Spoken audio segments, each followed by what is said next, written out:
சாராயத்தை நாடி அதிகாலமே எழுந்து, ஆண்டவரை தேடுறதுக்கு அதிகாலை எந்திரிக்கிறது இல்ல, அவரை துதிக்கிறதுக்கு அதிகாலை எந்திரிக்கிறது இல்ல. எதுக்காக அதிகாலை எந்திரிக்கிறாங்க? சாராயத்தை நாடி, அதுக்காக அந்த கால் ஓடணும்ல, அந்த இடத்திற்கு, அந்த கடையை தேடி ஓடுவதற்காக அதிகாலமே எழுந்து மதுபானம் தங்களை சூடாக்கும்படி தரித்திருந்து, அதுல இன்னும் இன்னும் அதிகமாக அந்த மதுபானம் குடிச்சு நான் என்ன பண்ணணும், வெறி கொள்ளுகிற வரையிலும் என்ன சொல்லுது வார்த்தை, இருட்டி போகும் அளவும் கொஞ்சம் வருமானம் வந்தாலும் நேரா அந்த கடை தெருவுக்கு நேராக சென்று அந்த மதுபானத்தை பிரியமாய் ஏற்றுக்கொள்ளுகிறவர்களுக்கு ஐயோ என்று ஆண்டவர் சொல்லுகிறார். அதைவிட மேலாக தேவ கோபாக்கினை அவர்கள் மேல் அதி தீவிரமாய் இருக்கிறது. மனம் திரும்பும்படியாக ஆண்டவர் விரும்புகிறார்.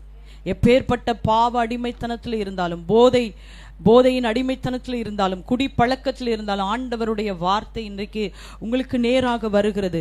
மனம் திரும்பும்படியாக ஆண்டவர் விரும்புகிறார். நீங்கள் அப்படிப்பட்ட அக்கிரமத்தை செய்து கொண்டு ஆலயத்திலே வந்து ஞாயிற்றுக்கிழமை ஆராதனை செய்வதை நான் விரும்பவில்லை. நீங்க ஆசரிக்கிற ஓய்வு நாள் ஆராதனை எனக்கு பிரியமா இல்லை, அதை நான் சகிக்க கூடாதவராக இருக்கிறேன் என்று ஆண்டவர் சொல்லுகிறார்.